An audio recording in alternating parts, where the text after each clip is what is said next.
we had several negotiations meetings with the RBBOE. We do have, it's not on the agenda tonight, but we do have an MOA pending ratification by both sides with all the votes that have to happen. But thank you for the conversations we had in those meetings, and we're still some more work to do. That's enough committees. Liaison reports. I have one, not a report, just a topic. I received an email from Jessica, I'm not going to pronounce her last name correctly, Meghan. She is one of the vice presidents of the Morris County School Association. They are looking to start a legislative committee within the Morris County Association. They put a call out to see if there are any volunteers interested in joining that. So if any board members are interested in joining the legislative committee as part of the ISDA, let me know. I will forward you all. If you didn't get the email, I don't know if she sent it to just the presidents or she wants to know by the end of this month. So if you do have interest, let me know. I can forward something back to her. She cited, a topic I think just personally to her that was of interest was HID regulations and legislation, but really they were looking to start a community to tackle legislative topics.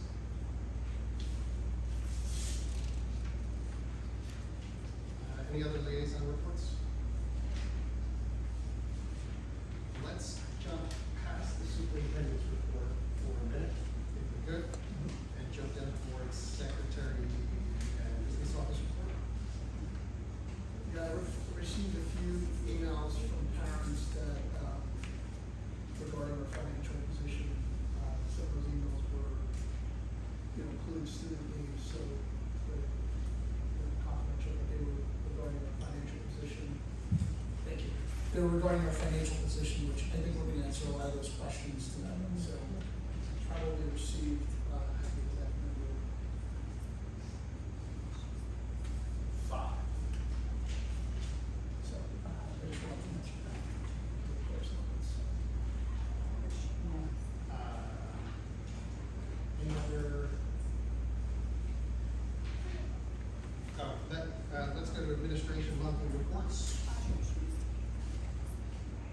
I had a couple of questions that I sent off in the email, which I know you know the answers on the tech report. Those were questions just to cover what I asked about the number of smartphones that we have, how many are in good working order, which classrooms get them, are there any going without. Some questions about the cost of the different models that we're looking for.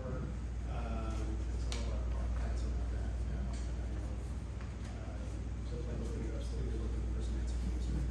I only asked you those today. I asked about the curriculum report. There was a line in there that said that there was some analysis done, and I was curious about the results of the analysis and what it meant for the programs and decisions for next year. Yeah. So, I think it covered the activity of the analysis having been done. I'm just interested in what it tells us. Nothing that's being used is being in some things or swap staff members. One or two. Other questions on the administrator's reports? Okay. Now let's bounce back to the superintendent report. Yes. So quickly, I don't have many different things to update. One of the things that is normally either this meeting or the next meeting or the following meeting in summer would be our district goals for next year. So that's something that we'll be talking about in July or August, as well as an update of our district goals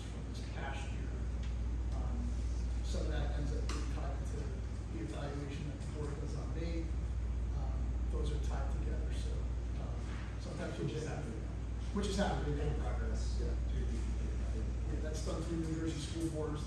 I have to fill out like I'll call it a reflection, see how I kind of frame myself, and then the board does what they do.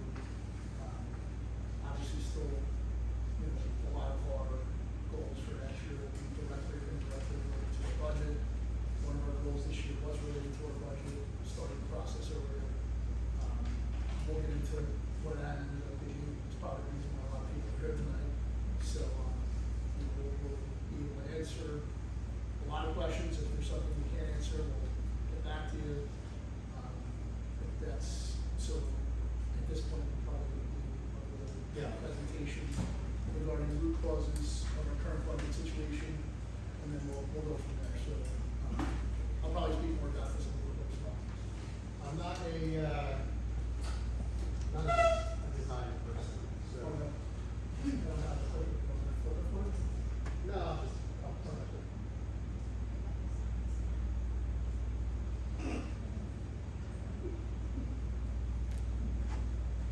How do we advance? I'm gonna get your computer now. What's that? Okay. I don't know. I bet it's Thomas.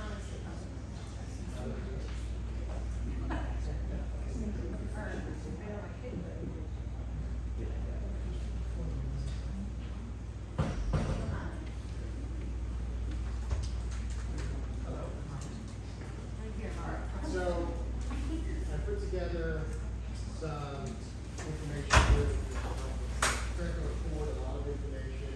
We talked, we talked,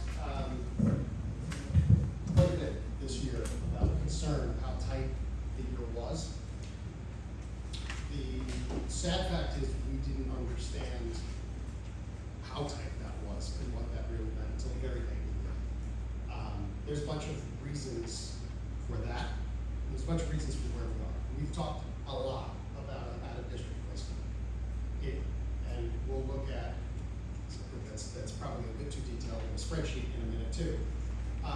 That went up from 2 to 3 to 4, with a couple being added at the end of last year, to 8 where we are now. That's a significant amount of money. The healthcare costs have been increasing. Although we had some savings from healthcare from entering the state plan several years ago, we're now seeing double-digit increases in healthcare costs. We lost state aid last year by not an insignificant amount, $150,000. It did go up a bit this year from where we were, but it still was a loss, while we were on a trend of increase in state aid.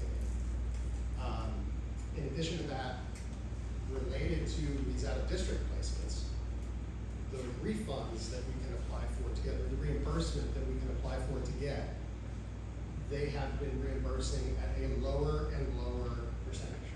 So the applications go in, and you'll see this again in a minute, where a few years ago we were getting 80-something% of our applications. It went down to 70-something%. It went down to 62% last year. So our costs are going way up on out-of-district placements. That's tuition, nursing, transportation, all the associated costs, and we're getting less and less back.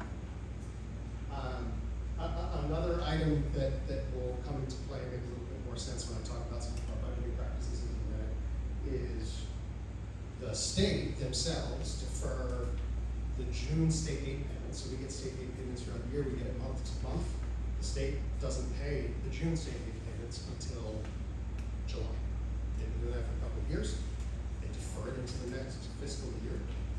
On a year where we are not as tight as we are, that probably means a lot less because you have cash. We have cash flow problems now. So that becomes a much more important fact for us. So sorry for all the words, I'm just trying to get this down. But slides are better than a big document.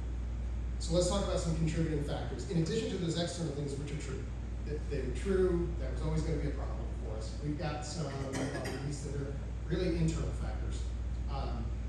The board had insufficient detail on the financial position for this year and the budget for next year.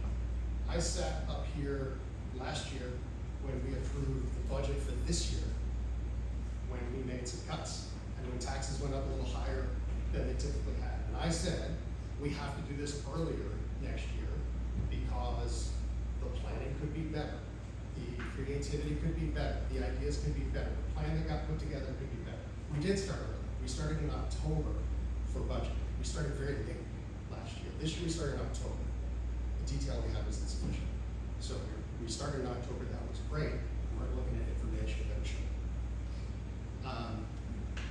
The influx of special education students was unexpected, but as they came, we knew they were here. That wasn't tied together the way it should be in the financials. Both for this year, we thought we would have a handle on that for next year. That's part of that much larger tax increase. But it also wasn't accounted for well this year. And so at budget time, as we're preparing for a very high increase, with the hopes that that would really minimize any sort of further budget cuts that we would need to make, we were sitting here not as aware as we should have been of the real cash flow problems that we had this year. And feeding into that is lack of accounting and forecasting comprehensively for these increased district payments, and some other practices that go along, right? I talked about this last month. I think I made a comment in an answer to a question. This speaks to our delay in understanding. The Treasurer of School Monies is a position, it's an oversight position. There's an additional set of reports that happen in addition to what the business administrator does. We have that position being performed by the business administrator. It's not atypical, my understanding from the industry, but I can tell you that's not going to happen again. That would be an outside person. Having those reports, by the way, and for the next comment, they weren't completed since October until our interim BA came in. So things that should have been done and should have been helping to paint the picture that we had some serious cash flow issues were done. Also, as we've been working with interim BA and Mr. Greco and digging into some things, really in all of administration, but also the business office, there are a lot of single point of failure practices in the business office. We had an interim BA come in, it took Mr. Greco and the interim BA far too much time to gain access to accounts, information, bank accounts. A lot of time was spent just getting access to things so that they can start to dig in and uncover the things that I'm telling you we're uncovering now. And then I talked about the earlier goal, or the goal, we actually had as a board goal this year, and for Mr. Greco, to budget early. And as I have already stated, early wasn't enough. It was incomplete and accurate information that we were getting. It wasn't tied together the way it should have been.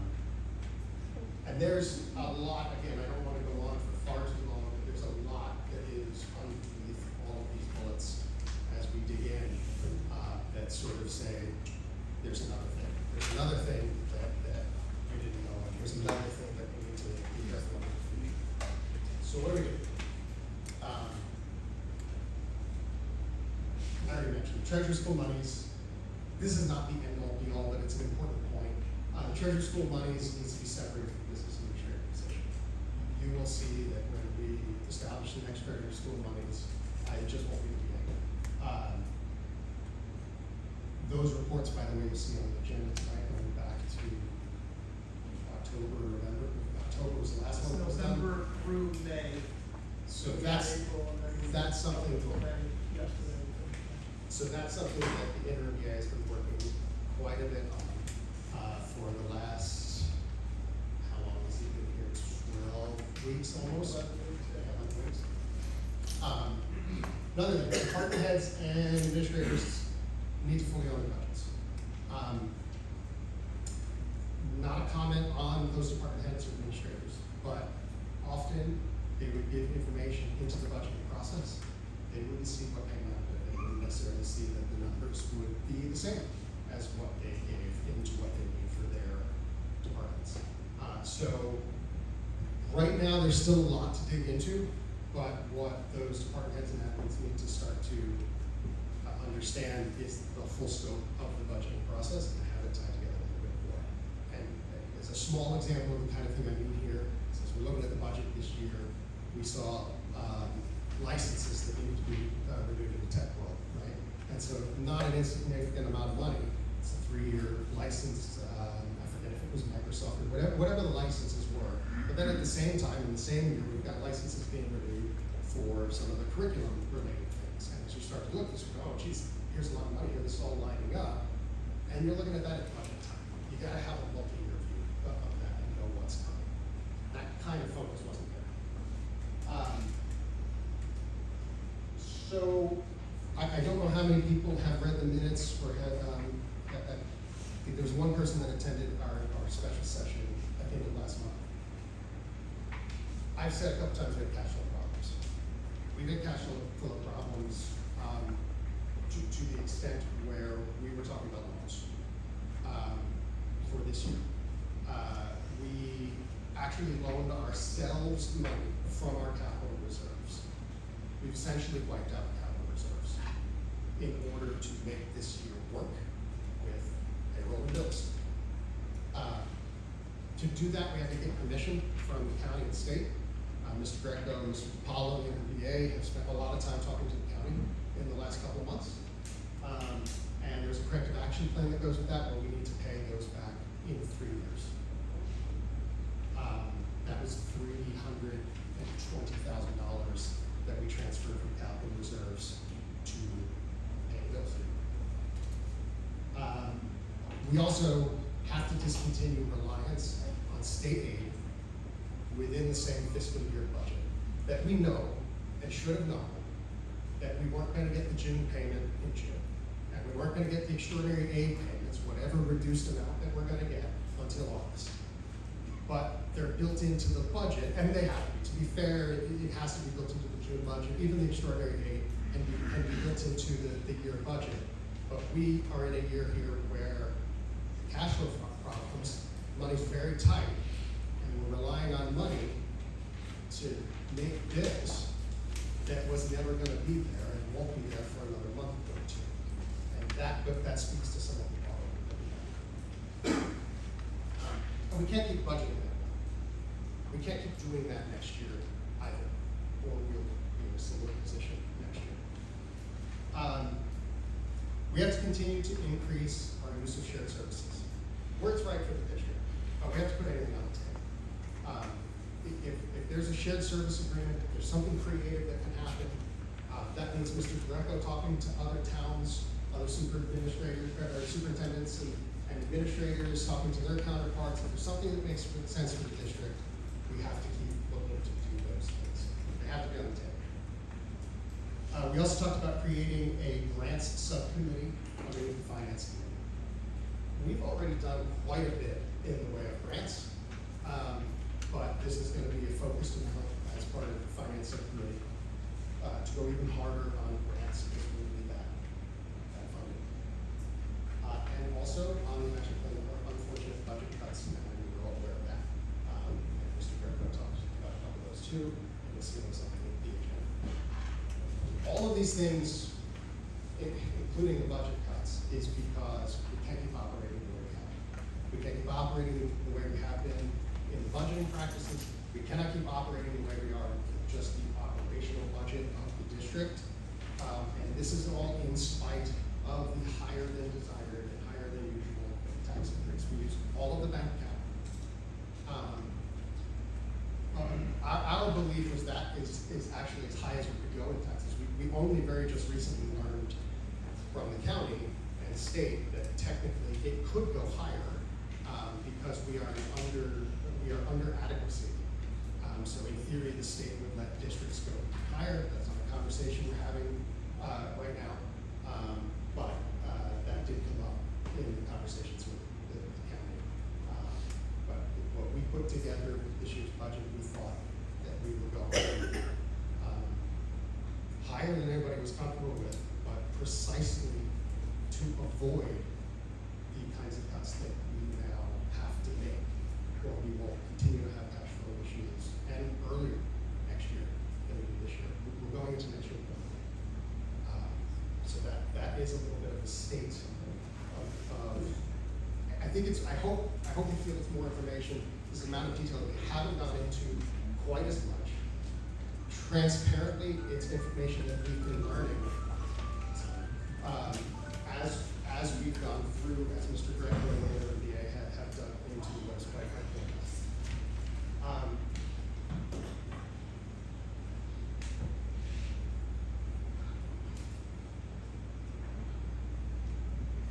How do I use this?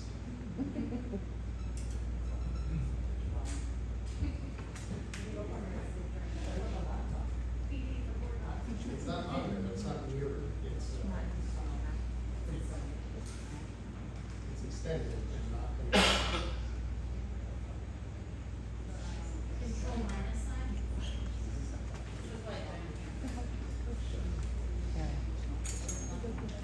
The thing that I'm going to show you next is not all that exciting.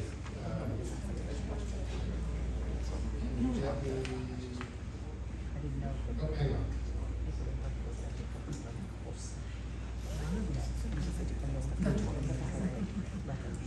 Close.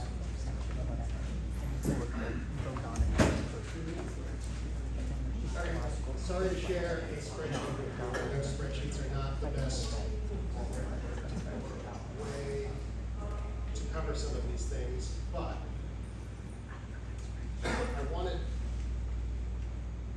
to put some things together. See what the landscape, right? I'm sure there'll be public comment tonight. I'm sure there's going to be other things we talk about. We can disagree with some decisions that are made, but I want us all to understand where we are. So I'm just going to go through a couple of these things. I'm trying not to stay too much time. Tax revenue, state aid, out-of-district placements, reserves, staff adjustments, salary increases, personal services, employee benefits. Okay? Our tax revenue in 2021-2022 increased by 2%. It's a very standard number. In 22-23, a 0% was taken. Right? The board at that time, none of us were on it, but the board at that time had reasons why they felt that was fiscally responsible. You'll see at the same time, state aid increasing. So at the same time that zero was taken, state aid increased from 1.3 to 1.8. And then in 2023, 2024, state aid increased again. You're on a trend of increase of state aid as they started to change the formula or fund the formula the way it was supposed to be funded. We were a district that was getting funded the way we should have been. A lot of other districts were losing at the time. We were getting, right? This, yes. And also, Yes. that goes back to the part that Mr. Graf said about being under adequacy. The exact number given to me by the county office was $2.1 million, 2.194, so almost $2.2 million under adequacy as defined by the state of New Jersey. That number was given to me by the county office. It's not really publicly available, but I'm sharing it with you. It's not. So, the same amount of time, you've got a number of students, 2 out-of-district placements, 3 out-of-district placements. This year's really 4, the 2 additional that came very late in the spring, and then all of a sudden up to 8, and we're heading into next year planning for 8 as well. And again, I mentioned our applications of extraordinary aid have been going down ever since. The state takes everybody who's applied, and then they prorate it to everybody who's applied for those adjustments. We don't get everything that we apply for. Our reserves. Again, at a time that more money was coming from state aid, from COVID, things like that, you've got, for whatever reason, in this year, a $0 budgeted fund balance, 250 emergency reserves, quite a bit of capital reserves. We use some of those for some capital projects. Still 250 emergency reserves. Quite a bit in a budgeted fund balance that again was used in the operations. Still 250 emergency reserves. Still a decent amount in capital reserves. Go to last year, where we used this budgeted fund balance this year. That was part of last year's budget. We knew we were using that as a one-shot funding source, but we also used, we did not plan on using the 250 emergency reserves, but we did this year. So that went to zero for next year. Same thing, budget balance, it's down $26,000 per reserve. Our capital reserves, we had 327, we used 320, we're left with 7. This we have to pay back. And ideally, we build this back as well. Because as we've seen in this district, a couple of out-of-district placements can really swing. Our budget is not so huge that we can absorb $150,000 here and $200,000 there. Right? At the same time, staff adjustments. Again, money was increasing here. We're adding staff. We took a counselor from part-time to full-time. Director of curriculum became director of curriculum from 10 months to 12 months. Assistant buildings and grounds position created. These are very rough numbers that we put together. It's hard to dig back to get all of these exactly, so bear with us on these numbers, but very rough numbers. An increase in the budget there, about 70,000. 22-23, we had a math intervention, special education teacher position, part-time custodian, second class 3 officer. All that's around $285,000 increase to the operations. Still an increase in 2023-24. There was an ESL teacher moved to full-time, a PE teacher, a 4/5 PE teacher added for hours that we needed. 24-25, that's coming into this year. There were some cuts last year. There was reduction of a special education or a non-renewal of a special education teacher, reduction. There was in a program, some lunch aids and paraprofessionals, and some paraprofessionals that we added back in because of the needs of administrators. So they've not the best places to have looked. And then we'll talk about reductions this year as well. Salary increases were happening at the same time. They're right to. This district, we're planning for the long haul, right? We're not closing up shop. So salary increases should happen for all the staff, and all of the staff generally got the same salary increases, I believe, but 3.4, 3.3, 3.2, 3.6, etc. So percent increase, health benefits and personal services.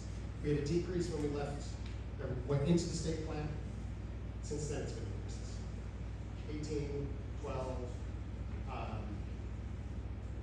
Is 6 coming into last year, but then our benefits are split between the 2 school years, so it's kind of hard to think about it. It's January to January. 14% plan next year.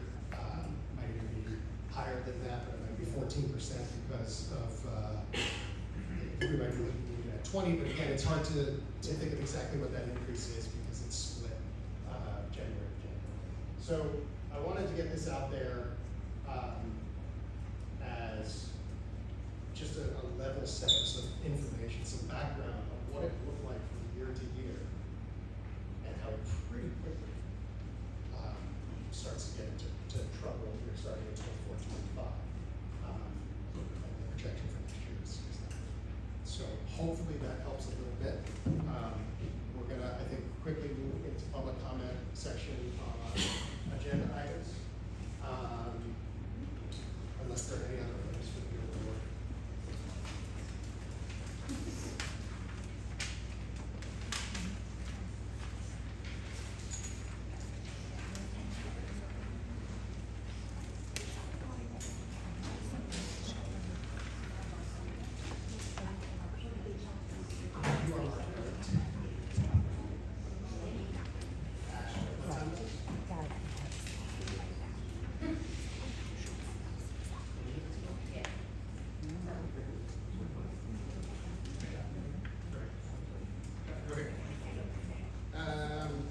Board review of agenda items.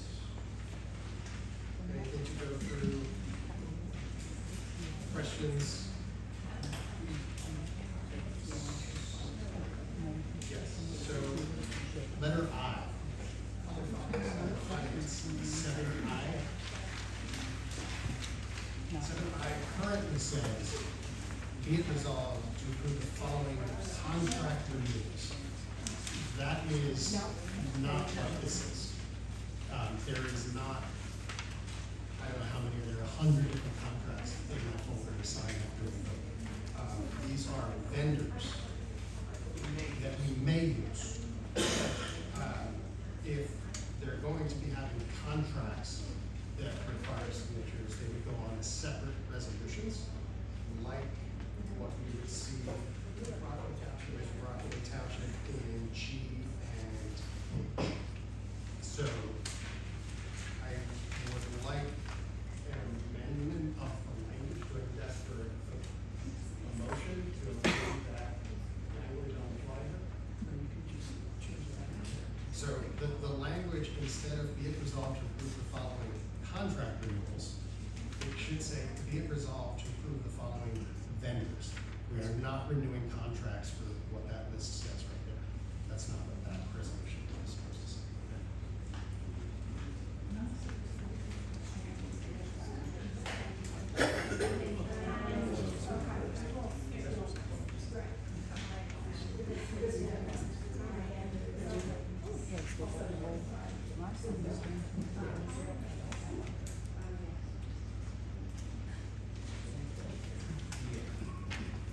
This is, did you want to do that for new business? Sure. Is that what you Sure, that's fine. It doesn't have, either one is fine. Just don't. But there's nothing on the document. Are we free to add right now? Yeah. All right, so then let's add. Under new business? Under, where's policy? Is it policy? It's normally on the policy. So it'll be policy, it will be policy B. So a late addition, left off, under policy, there should be a B. Be it resolved based on the recommendation of the superintendent to approve the following superintendent's HIB decisions in the following instances under 22225 TJM 0424 2025. And it's,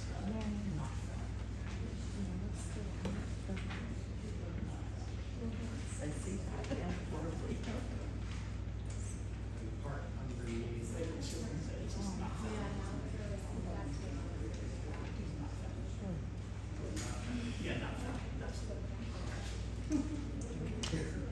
Anybody have a question on that policy B that was added? Okay, the first second. One that's in your folder. Okay.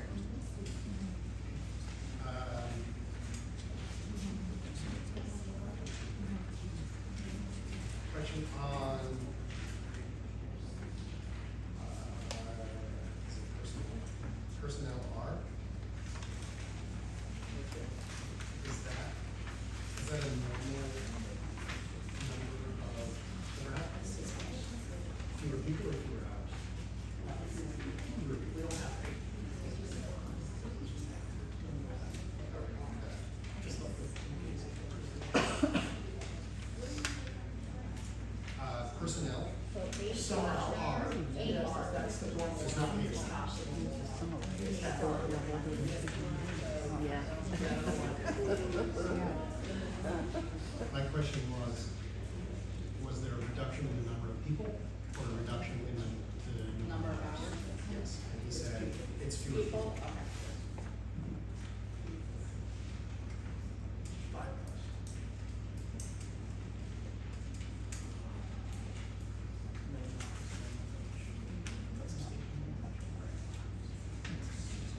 It's the first reading of the policies that are needed, I believe as part of the comprehensive equity plan. And the only change there was in the title, which probably a long time coming.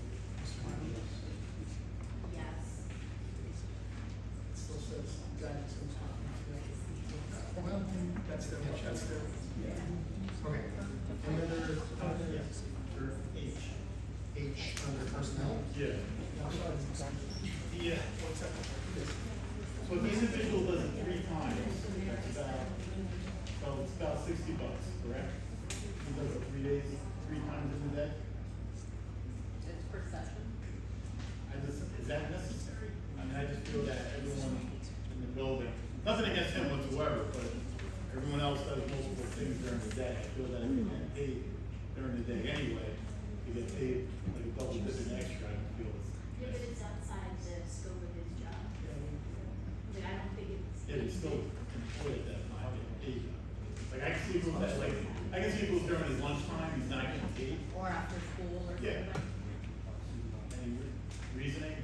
Yeah, I mean, I spoke to the attorney about it, and I know some other districts do something similar. Some of our neighbors, one of the bigger districts, do it that way.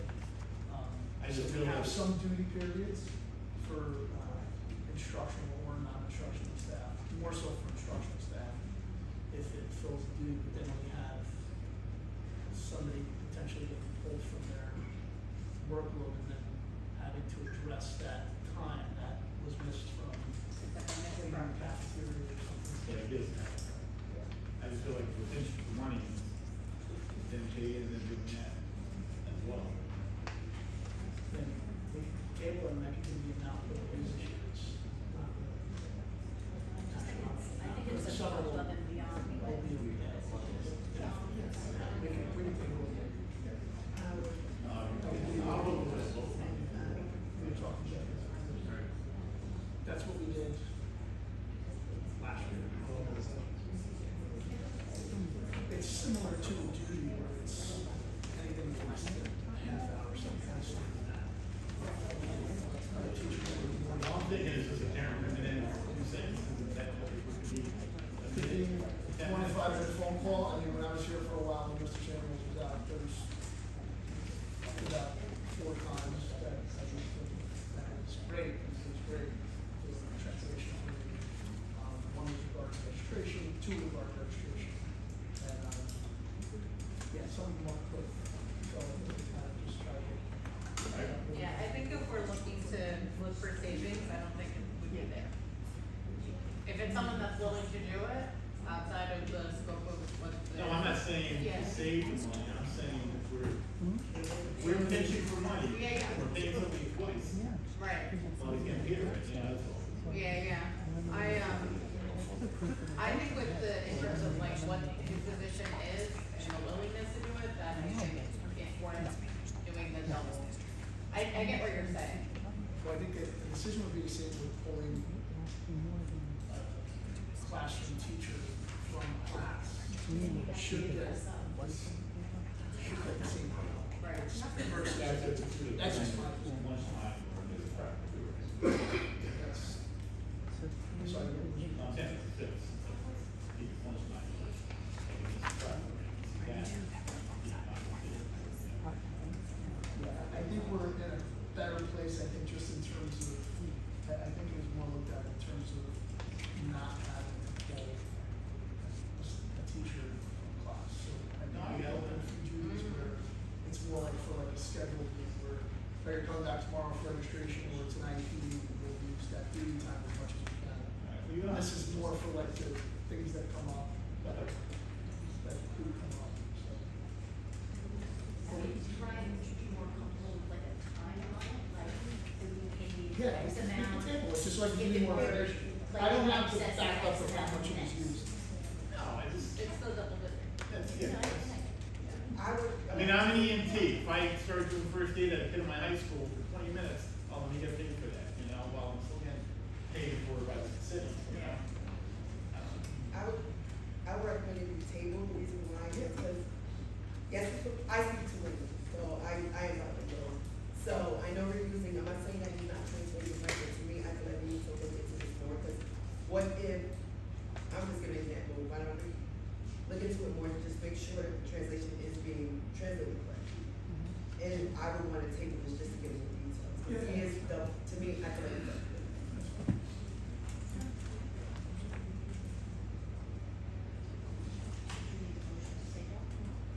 Yes.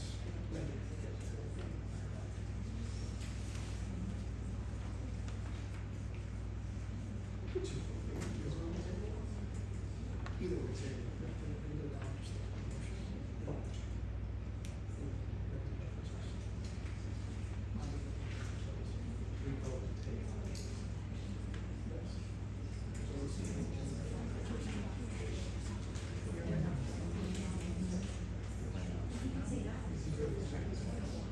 No. I mean, I'll get it, we'll figure it out by the next agenda.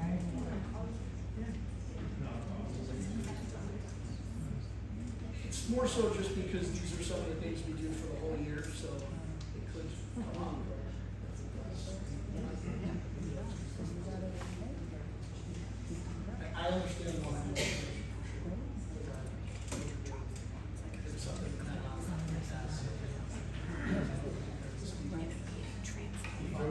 I'm fine with it. Is there a motion to? I do still think I will bring the information because I think we have to have a plan. It's a topic that is a concern. I'll bring it up in a second. I'll have it done. So somebody has to make a motion. Whatever the difference is, you know. Pretty sure that I have. What's it, personnel?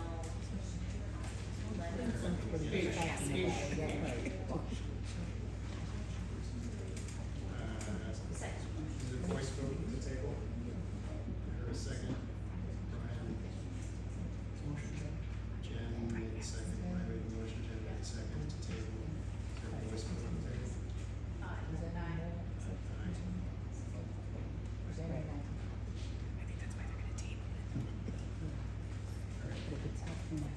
That will take us to.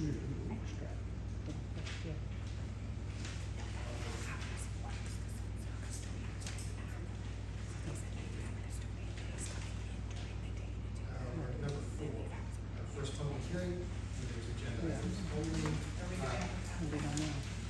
No, public session first, or the first public hearing first. Agenda items only. We have 3 minutes to speak. There's a lot of folks here tonight, everybody wants to speak, I want to make sure they get some time to back around if you need to.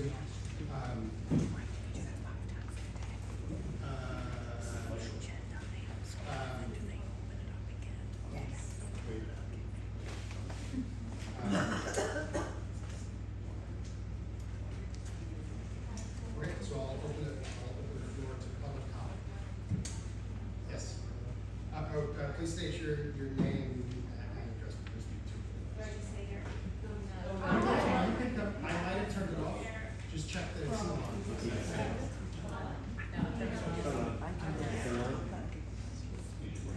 Hello. There you go. Hi. Sarah Leah, 8 Birchwood Road.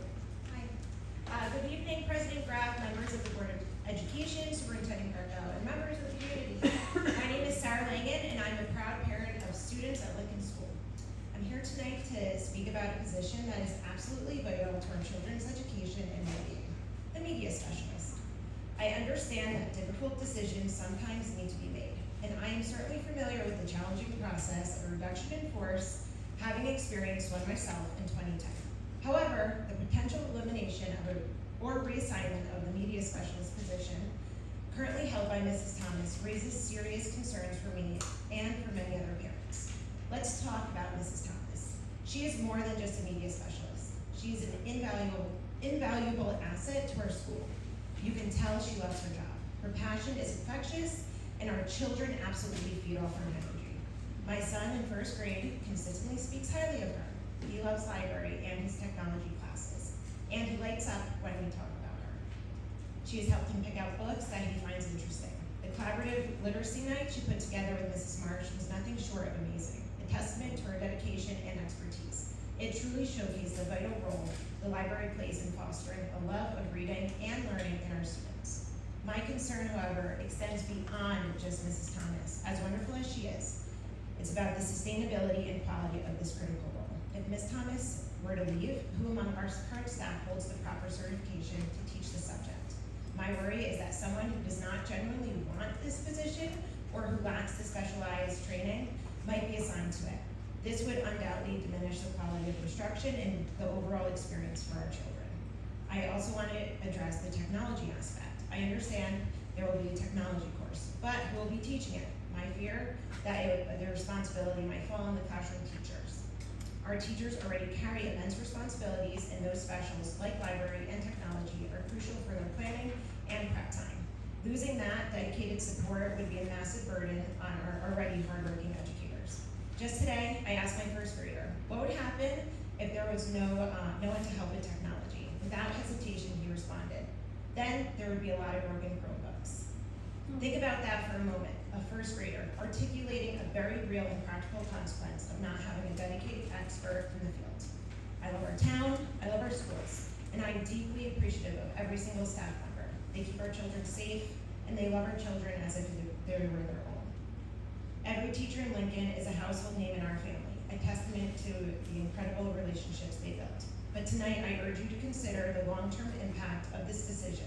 Today, it's the library, but what's next? We must ensure that our children continue to receive the specialized instruction and support they need to thrive in an increasingly complex world.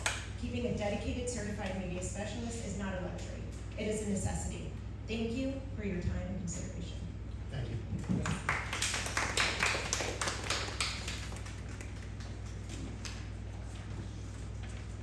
Any other public comment on agenda items?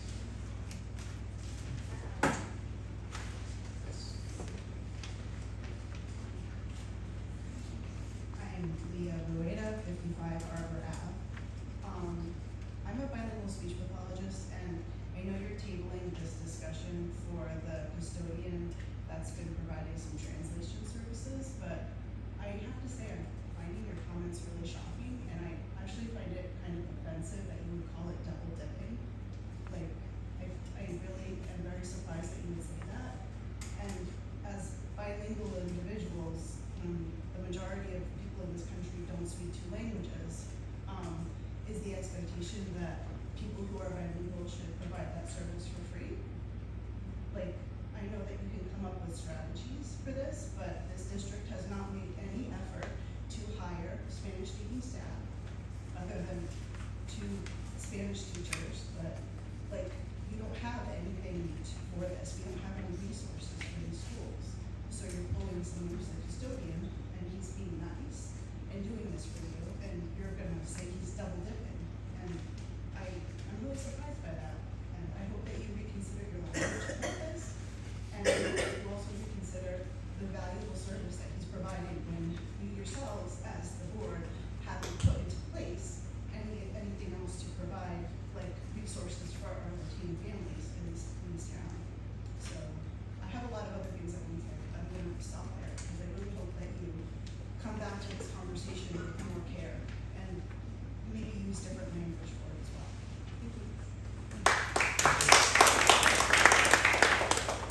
To the chair, can I respond, or there?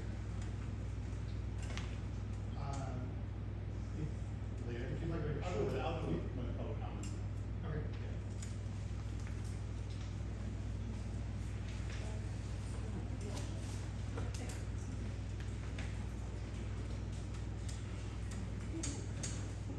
Hi, Meghan, 35 Union Street.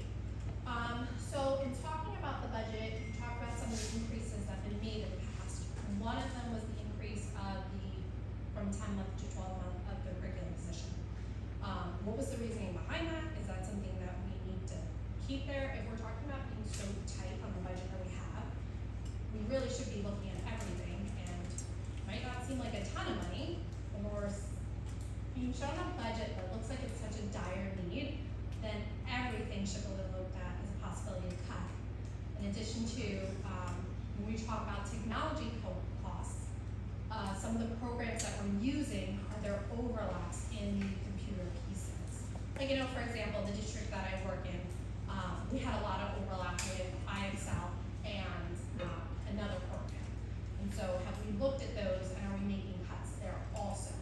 Because these positions, like a media specialist, like the reduction with the reading specialist that's in that agenda also, these are things that our children need. We keep on seeing that there are issues with reading scores and math scores, and thanks to the addition of those positions, our scores are going up, our kids are doing better, and we're going to cut that and take that away from them.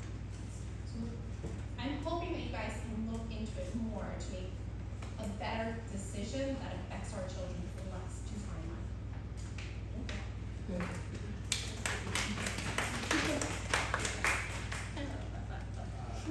If you want to make future, Vanessa and I are on the curriculum committee, and it is absolutely a priority of ours to go through each of those programs to ask those same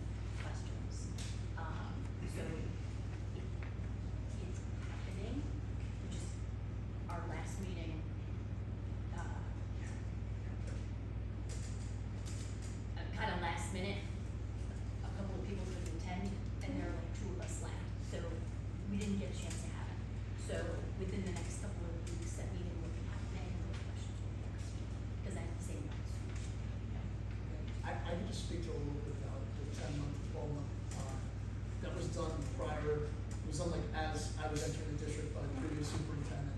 I do agree with the move at that time coming in, because of additional duties that were added, and just smart coordinator, things like that.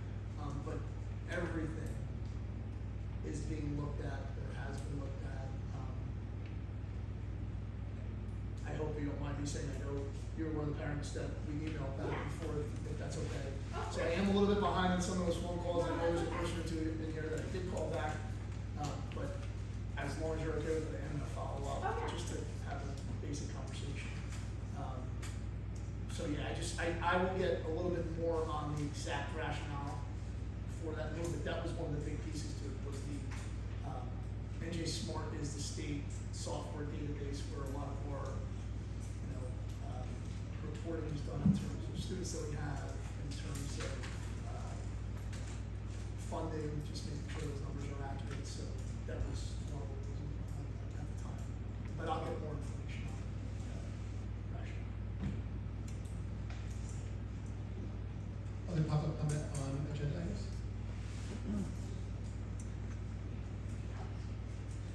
Hi everybody, Gillian Odell, 133 Halsey Avenue.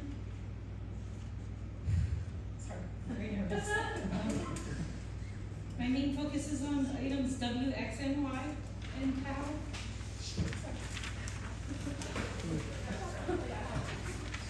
How each of those items lead into each other. And what Leah said and what you guys have discussed is the translator, which our lovely employee and friend Caesar. But then you also mentioned cutting a Spanish teacher. Like that's now eliminating 2 voices for an underserved community in Rockaway Borough. That is not cool. Then we're gonna talk about our reading getting better and our math getting better and cut a reading specialist. That is not cool. And we're gonna take away books that we have pushed, and as a very proud HSA member who does countless hours, as I know you guys know how that feels of your life, trying to make things good for everyone, we were able to donate $1,000 to Ms. Thomas to encourage and bolster the Spanish books, whether they were partner books or they were Spanish and English together. So we could have an English version and a Spanish version. And now we're not gonna have that person, and maybe you guys have a plan to put somebody in that, but is that person gonna come with that knowledge and that expertise? And they're gonna say, please take these books home and read them with your family. That maybe your family has no English speaking, but you're learning that here, and you can do that together as a family. Like, we're public education. This is our public. This is the public. The public is Spanish speaking and English speaking and beyond. And to cut specifically these 3 items, W, X, and Y, seems so counterintuitive. And maybe that's my miseducation in education or lack of education. But make it make sense. It is your guys' duty to make this make sense, in my opinion. You are put in this position to make this make sense. And this is awful. And I get it, but if I'm dead bad at my job, I don't get to retire in a couple months and still get paid. I get fired. I'm gone. I understand. You guys learned what that means. I didn't know what that meant. I was educated by my teacher friends what that meant. But that's not the job, and that you have a spreadsheet of how many missteps were taken by seemingly an individual. And I thank you guys for figuring it out, because it could have just kept going on. But also, I call BS on that guy. All right? Just saying it that way.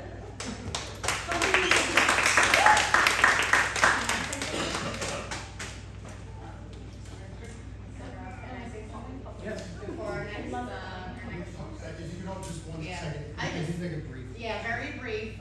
One of the reasons why I ran for the open position of this board was to be someone who looks like and lives a life of someone who is a first generation immigrant, Spanish speaking, my kids not so much, but, you know, kind of having that, keeping all of those values, and background in So when I wanna say that, that's one of the things that, the reason why I came on to volunteer for the board was because I wanted to see that representation that's coming into our district to be reflected on our board, and also as we continue, you know, to staff and all that. Alright, so I just wanted to share that. Hi, I'm Jaclyn Hamilton, 11 Donald Drive. I just have questions. My first question, I don't know what to do. I don't know if it's administrator doesn't what goes into that role, but if someone is so poorly performing their job, is there no legal action to be taken against that person is one. But then my other concern for the school is there a certified library media specialist in the district besides Ms. Thomas? One. And then two, who is going to be teaching? Because at the HSA meeting, Ms. O'Meal said that those specials would not be gotten rid of and other staff is going to be teaching them, but they're not certified librarians. I don't understand how legally they can teach those specials. So I just need a little bit more clarity on those as well. Because also at the HSA meeting, we were speaking about the fact that it's illegal, we believed it was illegal in the state of New Jersey not to have one. So I'm not understanding how you can cut something that's legally required.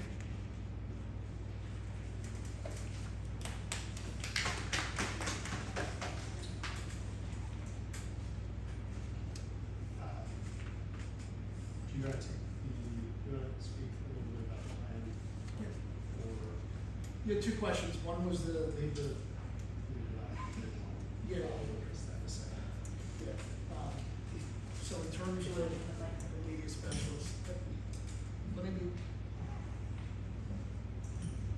I just want to start by saying I think people that know me know that. I mean, I've been recommending a lot of positions to increase, just going back for a few questions before, since I haven't positions that we didn't have here that we added. The board was supportive of those positions, and unfortunately, there is, I guess, one positive, there is not a lot of extra in Rockaway Borough. I think we were fortunate enough to have some things that were good to have, and I'm not even talking about media specialists yet, but all of these are unfortunate cuts. They're late to notifying people, not optimal. I think I mentioned that when I went to the HSA meeting. The intent at the May 6th meeting was to approve staff members. We knew we might need to do something, but that was yet to fully be determined, and that was part of an interim business administrator doing here. In terms of offering the position, offering the services of media, we're putting together a plan. One of the things that I don't want to do is increase time for staff that is already doing stuff. So whether it be a regular teacher that has a mainstream teacher in second grade not having to do that. There is a little bit of wiggle room in terms of the actual class being presented, the teaching of the class. There's a little bit of flexibility. It's not optimal at all. I'm not going to lie to you and say it's optimal. We can do it, no problem. In terms of actually having somebody with the cert, we do not have anybody right now, but we're looking into some potential shared services opportunities or something that would help us with the cost savings part of it. So there's, in terms of instruction, there's not much else to look at besides increasing class size and possibly eliminating sections of, again, I'll use the second grade class as an example, it could be any grade. So that's what I can tell you right now. There's nothing that I'm not sharing. I don't want to do something like that at this point in time. I don't want class size to increase. Like I said, none of this is optimal, but unfortunately this is where we are. I've probably haven't slept in 4 months, not that that's anybody's issue except my own, but there's not an easy decision to be made here. I don't disagree with anything anybody has said so far. I think I even clapped when somebody made a comment on something. that's the answer right now. I think our July 22nd meeting will have more details regarding that, and I also understand that people are away in the summer, so in terms of transparency, I plan on updating the whole community, writing what the plan is. But in terms of actually the certified person, there is not a fully executed plan in place now. In terms of having the class, we're almost there. I think there's two questions that I have. One of them's related to yours, is what do the kids get? Who's giving it to the kids? What does it entail? That's the question I was expecting. The part about the certified person, I'm aware of. I think there's some people that interpret that differently. I would like to have a media specialist here, but unfortunately the recommendation has to be made based on our current state. So I hope I answered some of it. I definitely didn't get into the details of it. There's nothing that I'm hiding because I don't have it fully worked out yet, but yeah, nothing's really changed since the agency. So is there a chance she is being hired back if legally you have to have one? There's a chance for anything. So yes, that would be included in theory. As of right now, I don't see how we would be able to absorb that financially. And you know, in terms of performance, I don't disagree with anything anybody said. I think she does an excellent job. So pretty much it. Yeah, I'm going to briefly address, I think two people have some comments that go towards personnel that we have to be real careful talking about in this meeting. So we're not going to get into that too much, except to say sometimes the course of actions that would be the most satisfying are not the best interest of the district, financially or otherwise. And sometimes things happen in certain ways for a reason. I'll leave it at that. Any other public comment for agenda items? Yes.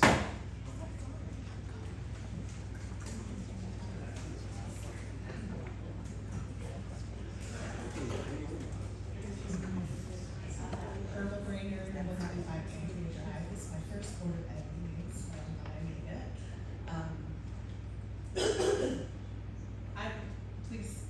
I'm ignorant, and I really don't know how any of this works.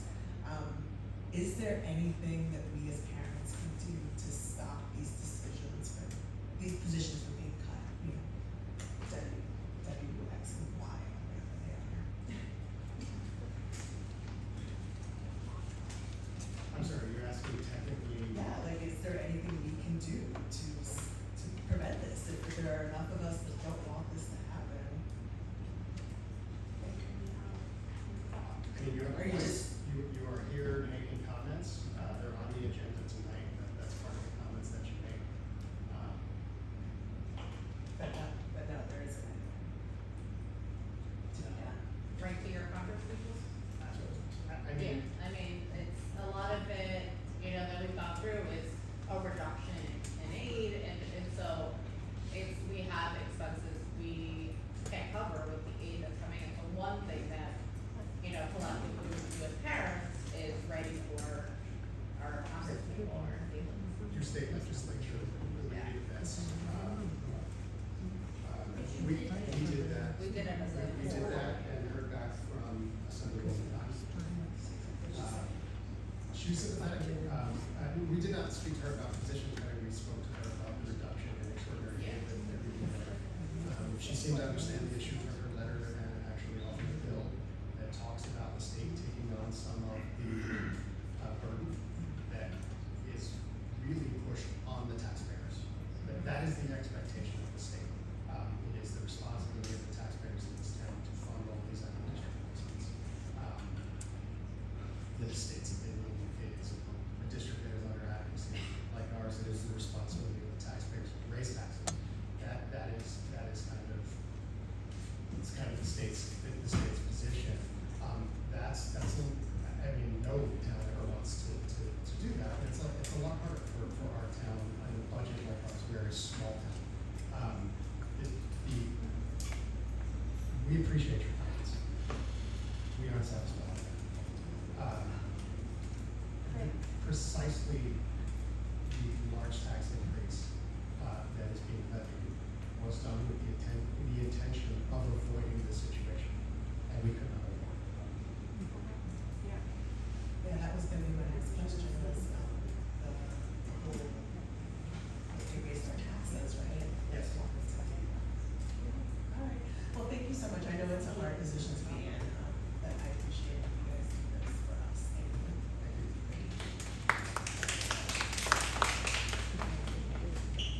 Sorry, can you just repeat your question? I think it's Greater.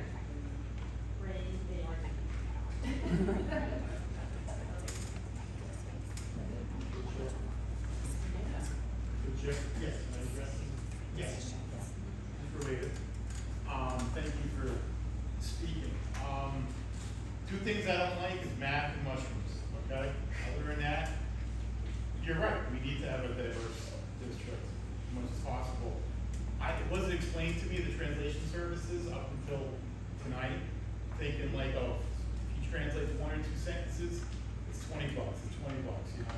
So in terms of the double dipping language, I couldn't find another word to say that. There's nothing negative towards him at all, like he was doing something illegal. So I am aligning it with like a teacher missing a prep or covering, so I have no problem not tabling it. So if you want to add it back, if it's not too late, we could untable it. Let's see. We can pass whatever resolutions we want. And then I make a motion to Rescind the motion. retable, rescind, put it back. Rescind the motion. Thank you I for will that. second the motion to rescind the motion. Same two people. You must be doing this translation, you must be for that meeting. Voice vote, aye. Right, yeah, because there's decided, it's gotta be more than just a sentence. It's gotta be a study meeting or an IEP meeting or. Other comment on agenda item only. There will be another public comment session later for any topic. For agenda. Hello? Madison, 35 Union Street. A lot of the presentations on the board look great. As a parent of a student in the district that has a little bit of a disability, I'm kind of curious if you can explain to me, obviously I'm not asking for student names, I know how things work, but the number's growing, I get it. I pick my kids up, I see the people that come to our schools. I'm wondering, have we not, like, are these students coming through our district, moving in? Have we failed to plan for the increase? Or we just I feel like you're blaming it in a way on having to pay for these things. And I work in a full special needs district, so I get, this district pays for this, pay for that, this is here, kids go to other places because it's too expensive. I'm just looking, maybe we can get some more clarity about if they're currently in district or they're moving in, that's all. Sure, yeah, I can address that. So we have had from the end of June last year until today, plus 39 students in the district, of a district of 500, in general, Yeah. a district of 500, I'm sorry, it's 60. Well, I thought it was before the increase. So it's under 600. There are. 601. So, right, that's what, before so, we see a mixture, right? We have, and I'm not gonna go into specifics because this is a small town and none of these families should feel like they're being blamed or at fault at all. These are kids that need services, they will get those services, not just because we're obligated to do it, we feel it's right to do it, right? It's not always appropriate that they get them in this district. We have kids moving in that are already placed. My understanding, and I've said this many times, I admit things I don't know, I admit things that I learned. I haven't been at this a long time, I think I'm on the board less than 3 years. But my understanding is very difficult to bring a kid back into district after they're already placed. It's not something that we're attempting. There have been a few of those 8 that have been sent out that were here that either came of age or circumstances warranted it. We have had discussions when it is appropriate for the student, are there ways to keep students in district? Could we hire a special education teacher and a power and then we need? Could we, that is actually a source of revenue. We actually receive some revenue from other districts with kids that here. We have had some of those conversations. It's not something that can be pieced together quickly. It's also not something that we have space for. We're out of space. We don't have classroom space to do that. So even if that were a viable plan, there's some pieces that don't fall together from it. So it's a mixture of kids moving into district and circumstances changing or coming of age in the district that are part of that. Yes. Yes. Sure. Mr. Mass. Yes. Nothing to do with me, but I've had a decent amount of experience in special education. A long time ago, I was a special education teacher. I was a director of services, principal, so I'm very familiar with what happens in other districts. And everything Mr. Graf said was accurate. I don't think any of the students could, with their specific needs, could be here. We do take in students from other districts, and I just wanted to say this because I know there's some staff members here, I'm not just saying it to make them feel good. There are absolutely students in this district that are here, whether they live here or the few that pay tuition to come here, that other districts I've been in would definitely be out of district. So I just wanted to mention that our staff, and it's not me, they're doing an awesome job with kids that I know in other districts. There's no way, the student should be here. With conversations, I think sometimes, and there are a lot of times at the building level, but our staff does a really awesome job at kids that do fit in here, and some that are probably right on the cusp, keeping them here. So we want them to be here. We want them to be with their peers as much as possible. It's always the goal is, to be with their peers. I just wanted to add that. I don't want that to get lost that, we are taking in students, we have students that live here and get services and other places I've been. I just know we would have a hard time keeping them there. And that's not a knock on those teachers in other districts, it's just something I want to highlight, that we have some really good staff members here and handle kids that other people can't. We also need to address the question you asked about that. We need to we don't know when the growth, just kind of like seeing it planned out. Yeah. Some of that was before you guys were here, it's just to see the number and then I feel like it's being correlated and because we have to pay for this now. I think we should expect it to continue.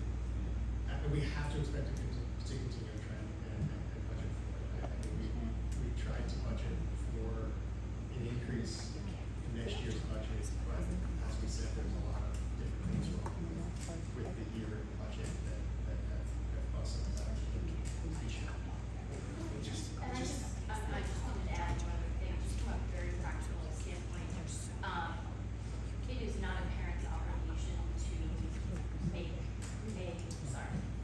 I believe that we are required to, by law, to offer services in free. That's correct, if the child is in need of them. And it is not a parent's obligation to make the school district aware.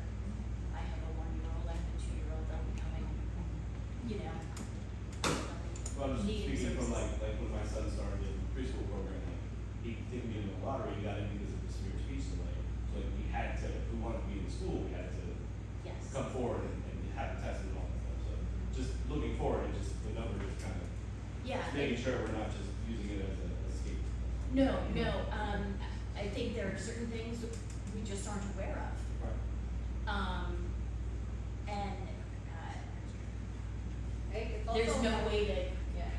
again, legally or respectfully, courteously to say to someone, let us know. I mean, Yeah.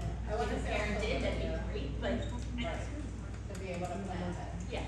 But I think another big piece, and this is me coming from being on the finance committee, is it's really hard with it being such a small district for us to explain something without it looking like we're pointing fingers at something. Because it's a little, like, there aren't that many things to point at. And it's difficult because like you said, like, these are individuals. And at the end of every decision that we make, every vote, I know it comes up often is, okay, but is that in the best interest of our kids? All the time, so it's really hard to say, oh, it's because of this increase, but it is, it's one of the reasons. But it's definitely not the only reason, which I hope Mr. Graf, explained. If I can just add one last thing, Yeah. it's basically, just to piggyback on what Mr. Nana said, it's basically the balance between being transparent and, I'm good, thank you. It's balance of being transparent and, keeping issues private that should be. Yeah. When we do state reports on testing in the fall, if it's under 10 in a subgroup, we don't report, there's a slash through there. We get the numbers, but we're not supposed to report it out, so it's very hard to try to explain, part of the reason why we're here and not kind of, identify things, so I'm just very careful with that, so. It's definitely not an excuse, so you're right in terms of planning. Appreciate it. Always do that. Thank you. And our special education staff is absolutely phenomenal. Yes. And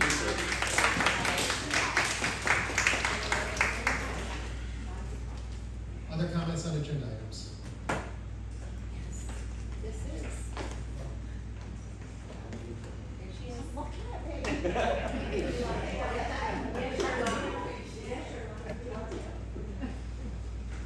Hello, 66 West Flag Street.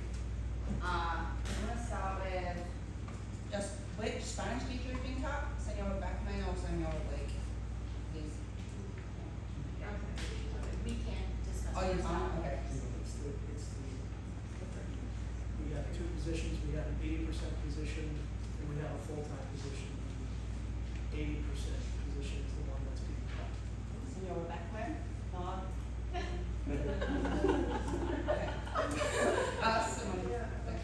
Okay, and then, Jaclyn touched upon it. I think the response was sufficient, so I'm gonna ask again. Have you all considered any legal proceedings for what the business administrator has done? Yeah, that was what I was referencing with my comment of it may not be a satisfying answer for you, but that's a topic that we're not gonna get into when it comes first. Oh, okay. All right, then it's really bad. I mean, why no one caught it from November that he wasn't doing the reports in two of the positions that are critical to the administration of the district is insane. Like, he's the board secretary, he was the board secretary, and the administrator, and he sat at this table, I presume, with whoever was on the board at that time, and didn't do his job, and now we're paying him to enjoy his retirement while the district is in a mess and we're losing teachers. So, I think I said that before, but there's loads of people here now. And then also I had a question about payroll, so I heard a rumor that y'all couldn't make payroll, and it looks like from the agenda, you didn't. You've got 2 months of bills and whatnot. Was that to do with the special meeting that you had a few weeks ago where you didn't have the money, you were transferring it in? Like, how come you got 2 months of payroll this month, and last proper meeting, you didn't have any? Approving on the agenda is not the same thing. Approving the bills listed on the Okay. agenda is not the same thing as the bills that get paid. Okay, but how come there's two? I guess is my question. And it's significantly, what, the April to May one versus the May to June is like $600,000 higher. So what did we pay in May to June? Sometimes the timing, the payroll, that list includes payroll and bills for different things that we pay for. Okay, So sometimes the timing of that, just with how the board meetings fall, might include an additional payroll, which might be $400,000, let's just say, roughly. but what typically is that? What normally hits at the end of the year that would make it jump so much? I can give you more details on that. That'd be great, thank you. And then also, Mrs. Stecker, the BA position, you have the interim right now, Mr. DePaula. Will he be attending any of these meetings? No, his time is done this month, Okay, and he was not filling the position of board secretary. oh, so the administrator doesn't have to come? it was not part of what he was doing Right. for us. Everything costs Money. money, so that we were trying to be fiscally responsible as well, so. Mr. President, don't say stuff like that. Okay, what's the status of the position then, filling it full permanently? Because if he's done by the end of June, who's gonna be helping starting July 1? It's a discussion that the board is having currently, we're going back into exec to talk more about that topic. I don't have to share on that plan at this time.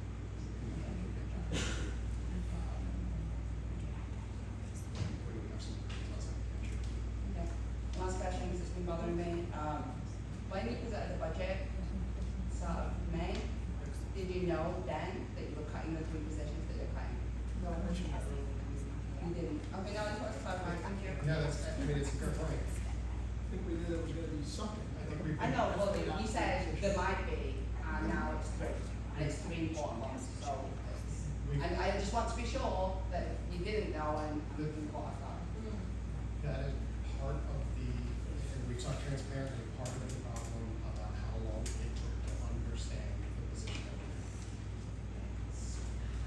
I think I've been to all of the other meetings, most of the meetings this year, so I'm not as shocked as perhaps some of other people are. Like, I'm not a teacher, I don't understand how all of this works, but I understand numbers.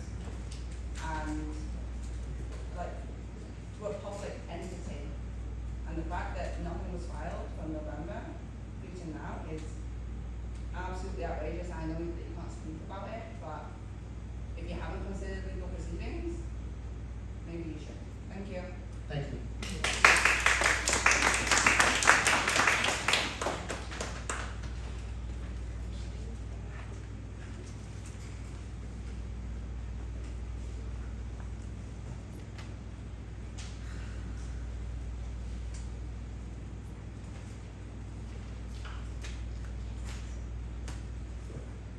Anyone else? There is another opportunity. Anything else on the agenda?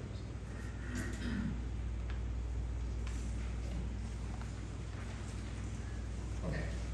Then we will move on. I will close the floor for the first public hearing. And we will move on to the consent agenda, which, keep in mind, includes the language change on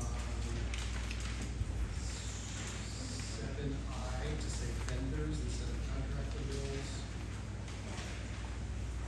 And it does include the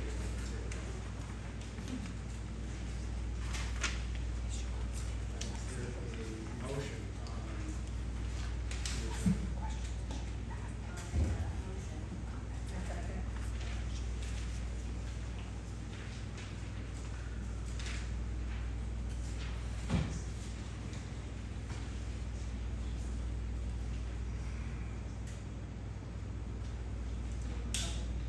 Yep. Wait. no. I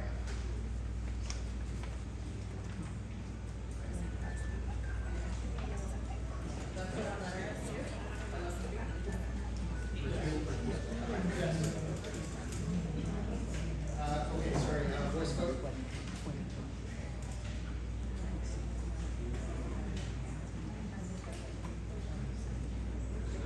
Oh, voice vote, sorry.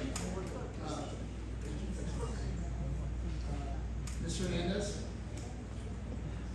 I need to recuse myself from 11B.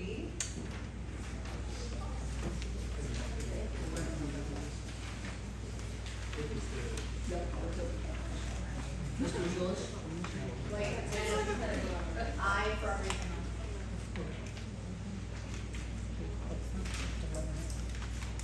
Mr. Gillis? Yes. Mr. Rivieccio?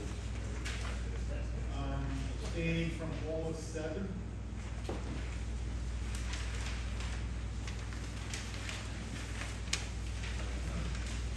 And I'm saying no to W, X, and Y.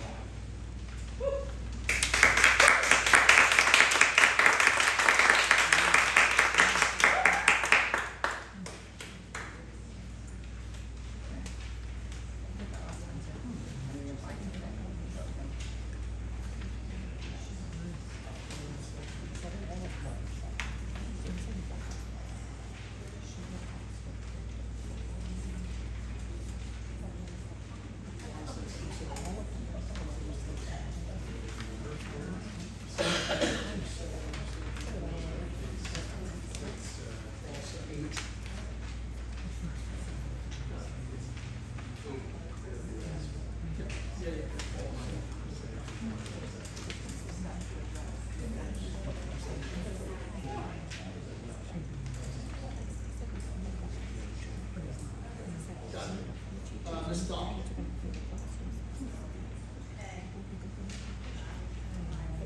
It's just yes.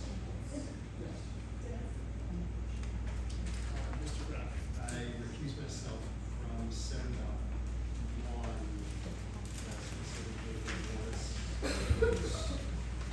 individual districts. Letter I, just more so. Seven I. And I recuse myself on 11B.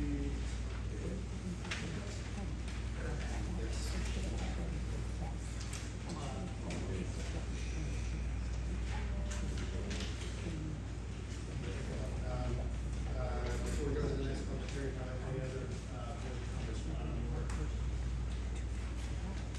Seeing none, I will open up the floor for the next public hearing session. Again, we're going to limit to 3 minutes. State your name and address. But first, Mr. O. Thank you. Sure. Just my first question is about 11B that you guys, we don't have 11B on our agenda. Yeah, sorry, we added it. It was added late. It was a, I'm sorry, they didn't hear it. It was be it resolved based on the recommendation of the superintendent to accept and approve the following superintendent's HIB decisions in the following instance, number 292225, TJM 04242025, as not amended. Okay, thank you. Sorry, I might have missed that before. I do just have a couple questions.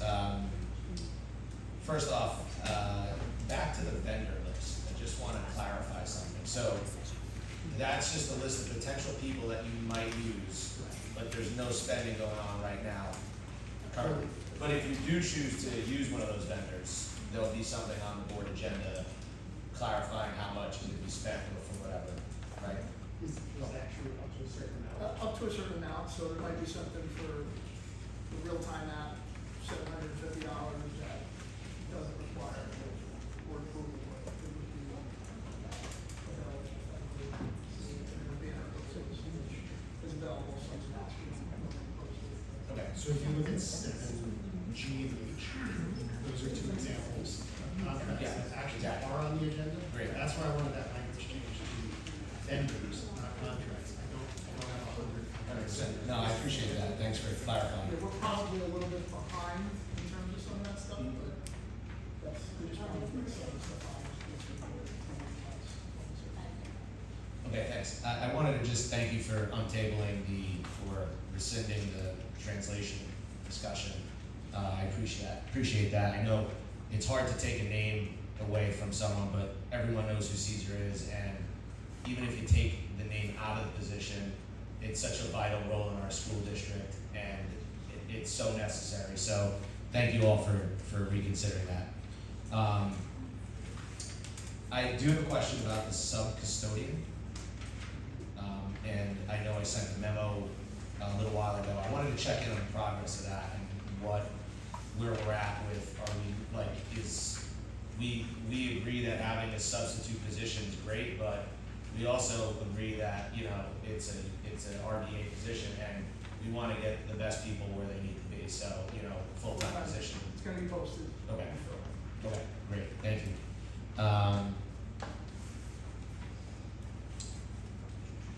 Lastly, I do want to just thank the board's negotiation team for a really awesome process this time. One that we haven't experienced ever here, and I know there's a lot going on.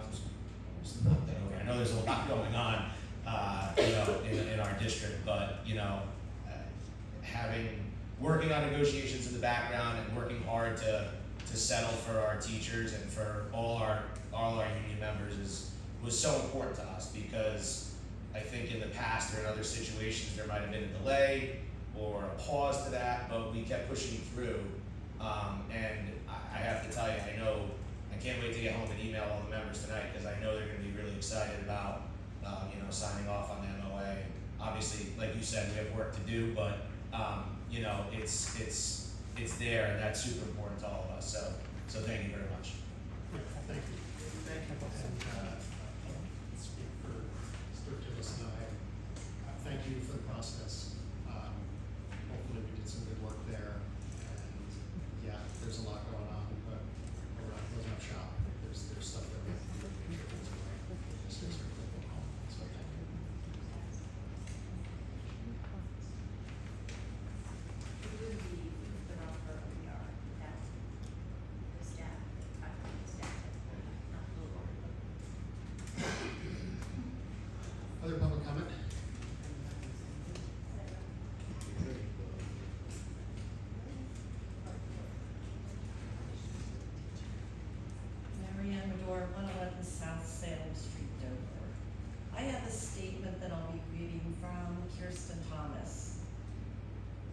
joining Rockaway Borough, I was proud to serve as part of a team of library media specialists in the Summit Public Schools. After several shifts in administration and department structure, I was eager to find a position closer to home, and Rockaway Borough reminded me of my own hometown, and I felt drawn to contribute. Once I began, however, I quickly became aware of some long-standing challenges facing the library programs at TJ and Lincoln. First, I found that many initiatives typical of modern library media programs, including STEAM applications, were already being addressed through other well-established programs in the district. While this speaks well of the district's efforts to support 21st century skills, it also presented a unique challenge in crafting curriculum that added value without creating unnecessary overlap. In addition to the print collections at both schools, they are in urgent need of updating. By standard benchmarks, more than half of each collection should be weeded to make space for relevant, engaging, and culturally responsive materials. Meanwhile, access to up-to-date digital tools such as research databases and age-appropriate online references is minimal to non-existent. With anticipated cuts to state-funded resources, the gap may widen even further. The concern is this: a modern school library is far more than just a place to check out books. Today's school library media programs should be built on supporting literacy development, fostering research and media fluency, and ensuring access to reliable, high-quality information. At the elementary level, many students are struggling with foundational reading skills. Constant exposure to screen and fast-paced digital content has led to shorter attention spans and reduced reading stamina. As students move to the middle school, the role of the library media specialist shifts to a more collaborative one. In this age of information overload and digital distraction, students need more than just access to content. They need guided instruction and how to evaluate what they read, understand multiple perspectives, and engage responsibly with ideas. Looking back, I wish there had been more regular and open conversations about long-term visions for the library program in Rockaway Borough. As the district looks ahead, I respectfully urge you to consider the long-term value of strong, well-resourced, and purpose-driven library media program. Simply filling the position with someone who holds certification is not enough. And going without a certified school library media specialist, it is not only out of compliance with state education requirements, but ultimately a disservice to students. Rockborough students deserve a program built on a clear vision, defined goal with a realistic timeline, meaningful collaboration with educators, and a sustained commitment to high quality relevant resources. Thank you for the opportunity to serve your schools. Respectfully, Kirsten Thomas.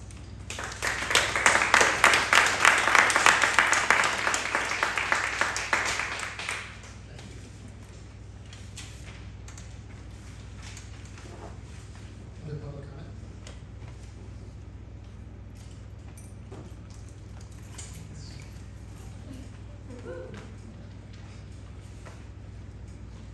Irma Brainerd, 125 Andrew Drive. So again, forgive my ignorance. Is there anything that we can do as parents in terms of fundraising or anything like that? What are the rules? Because I have no idea what this is. If we're really bleeding money, is there any way that we can get money? Can I? One of the ways that we're exploring is through grants. Bigger districts, sometimes will have someone and that's their sole job, is to write grants. We don't have that luxury of having someone be able to do that. So throughout our finance committee, we're going to push to have a grant committee, and we'll open it up to maybe a member of the community to join, so that way we can kind of start that process within finance. Would that include? So I know I understand grants, right? But would that include like grassroots, like just getting out there and seeing how we can raise money? Is that allowed? First of all, If the school could take school can take donations, I don't know all the rules. Yeah, I mean, normally the school can take Sustainable donations, but donation. aimed towards certain things, so it's not, you know. Yeah, it would be towards the whole budget, right? No, I mean, it can be a donation for, you know, X, Y, Z. Okay. So we just can't, you know. It's just The point I'm trying to make is, So if someone wanted to take the lead on it and see about fundraising through the community, it would be allowed, is what you're saying? yeah, I'd have to get a little bit more details on exactly how that would Yeah. work. Okay. I mean, it would be similar to regular fundraising. Yeah. The state can be fine without. That's why I'm asking, because I don't know what the rules and regulations are. Totally And open to finding out. I'm very much a person of like, I wanna find answers, you know, I don't wanna point or blame anyone for anything, I'd like to solve the issue. The moratorium will also be at the July 22nd meeting. We did have to move this meeting date, so everybody understands why. We have something that's on the agenda tonight called the Comprehensive Equity Plan that has to be done by school districts, and that is due on Monday. The person that did this a while ago, the last time it was done, is no longer here. The date kind of didn't jive with our board meeting for next Tuesday, so we moved the meeting to tonight. So our next board meeting is still the same regular scheduled date, July 22nd. We're also making board attorney here tonight. And I don't think there's anything he would have answered differently than anything we've said. We probably said a little bit more than he would let us, to be honest. No problem, and then my only other question is, do we get to see the budget, like item by item, do we get to, as the public? There's on the website. It's on the website? Yeah. Oh, perfect, It's okay. Board of Education, top tab, budget information. There, like a detailed it's a, budget and it's a detailed and user friendly. User friendly budget presentation from every year and advertised budget. The easiest one to probably, I would suggest if you're starting to look at it and you just want to be familiar with it, you can look at the budget presentation first. Each year has three things. The budget presentation will probably be like a high level overview, and then maybe the user friendly, the advertised is a little hard to kind of see sometimes, but it's all there. No problem. And then the last thing is, for those three, the W, X, and Y, do you have like a number of how much it would cost to keep those positions? Yeah. how much is it right now?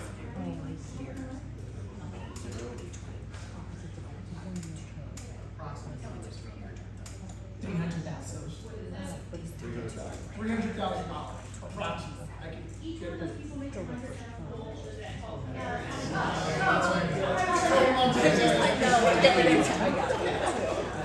It's an approximate number, there's like concept of it's not necessarily.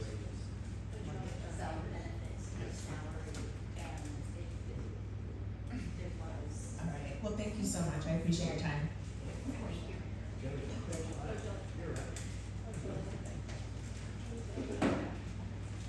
Hi again, Gillian Odell, 133 Halsey. I won't cry because this is nothing I have a passion about. It's a pure question. I've worked for private companies, always. I've never worked for the state, I've never worked for education, I've never worked for a hospital, things like that. So my question is about healthcare. Does healthcare for educators, as much as I'm the child of an educator, I'm like, you guys deserve it all, very pro educators. Is that something that can be shopped? Or is the state be like, you have to have this 300% increase? And I'm assuming that is someone's position and someone's job, and does it just suck that much for everyone? Yeah, there's been some articles recently, the state plan is seeing an exodus of school districts. It doesn't have to be a state plan, we move to the state plan, for my time here, so it's to save before budget. That's not happening anymore, people are still in the state plan, I'm not saving money. That's not, Can I just, that's not an avenue. I'm assuming you guys were like, number one, that's what we're gonna look into, I just don't know. You're gonna have to, yeah. I just wanted to say that very recently, out of all the things we were looking at, just a quick history on the state plan. The state plan, let's say the last 15 years, has always been the safe option where you're minimizing the risk because so many people are in it. So you kind of had a better idea of how to budget it and forecast for it. Hasn't really happened the last 2 years, so there are a number of districts that are looking at some other options. I think they become more desirable. It's something that's part of the conversation. I think what I would want to do here is, if that's something I'm gonna recommend to the board or new business administrator to shop around, maybe get the association involved and make sure everybody, understands what we're looking at, kind of go through this process with us. And I want to make this very clear. And I just want to say that. Well, So it's been risky in the past to kind of privatize. I think now people are looking at that. That's fine. Yeah, I don't have a ton of education on that, I just wanted, if no one says it, you'll get hurt, so. Even if you Google it, there's some recent articles in the last month on like I've done some NJ.com and NewJersey.com. I think it would be responsible for us to have that conversation, but I would also note, I don't think there's one person on this board that would want the quality Correct. of That's the Oh, plan to absolutely. change at all. That's why I was wondering if it just And the is law, that bad for everyone. I was gonna say, it has to be better, even or better than the state plan. So that's the law. Well, That's the good for- law, yeah, and then, we but deserve then that. there's, And this is coming might from be- educators. it would have to be, it would have to be the same law. I know the law says that, but then there's also like wiggle room within that. It would have to- No, I would never ever want you to You feel can't, like, the board can, change healthcare providers, but again, it has to be equal to or better than, because you don't want that rug pulled out from underneath you. No, I definitely don't want them to get worse out there. And then just one question, because finances are literally the one language that I would never want to learn, nor could I possibly, my brain does not work that way. In accordance with the spreadsheet that you had up, we had roughly, there was like a big bounce back of about $500,000. Like if we just appeared $500,000, it looked like it would even us out for the following year, in my head.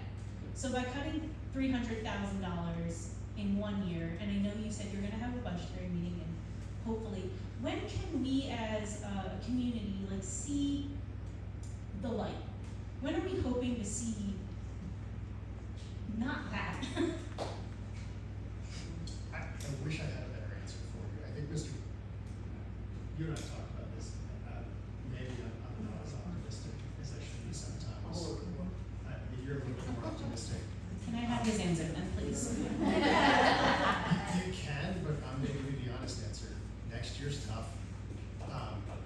Like, where we are now, we're one wrong thing away from being in real trouble. We're trying to take the steps that we need to take to make next year work. We want the district to be here for the long term. We're not closing up shop. We don't. There's decisions that we need to make. But like, we don't wanna have a safe harbor. We don't wanna have to be talking about loans, but it's a real conversation. We have that real conversation this year. To make this year, to finish out this year, actually being able to pay bills. And to do it, we've wiped out our reserves. So we're going into next year with no reserves. We'll get some of that back, and we have to start paying it back. So that all goes into the cuts, right? That all goes into why there are cuts now, is because the operations have to adjust, or we'll be having worse conversations earlier next year. That's why we're doing it. Well, I do thank you guys for having these conversations, as terrible as they are, and I hope that going forward, there isn't a single position that only has one set of eyes on it, whether it's finances, whether it's hiring, it's just common practice. I still can't fathom how this happened, but also, maybe I won't. And just my last comment, I just need to say this as like a bold, like, Gillian Odell, 133 Halsey Avenue. I pay almost $12,000 in taxes to live here, and my kids might not have a library, or maybe a different library. That sucks.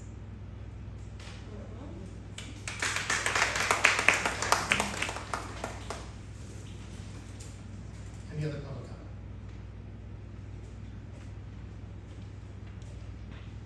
Seeing none, I will close the floor. We do, yes. Yes. In response to this part regarding the AE attorney, I did request request for them to come, but unfortunately they were unable to come. So I did, about a few days ago, ask if they were able to be present. On a personal note, I may not reflect the board, but I know it's no secret. Ms. McGore spoke about the letter, talking about hometown. We're a working class town, we're a small town, we all know each other. Social media, I know it's been a place where people say whatever they want, whether they get frustrated or not, whether you're anonymous or not. Just know that we are very approachable people. If you want to throw a picture of us, feel free to let us pose and smile. Secondly, We're making it cute. yeah. And before you talk about any board member or their family, introduce yourself, and then you can talk about us. But we're very approachable. We're good people.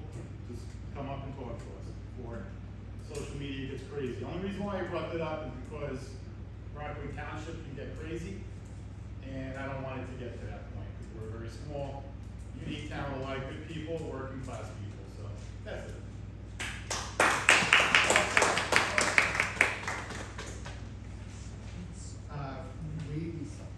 The next regularly scheduled meeting will be Tuesday, July 22nd. The public portion of the meeting will begin at 7:30 in the cafeteria here in Thomas Jefferson Middle School.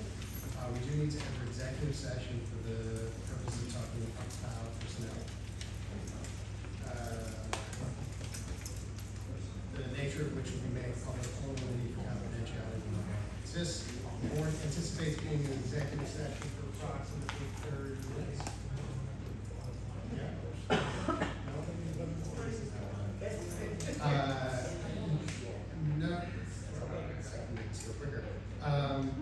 No action will be taken after this session concludes. There will be no votes after this.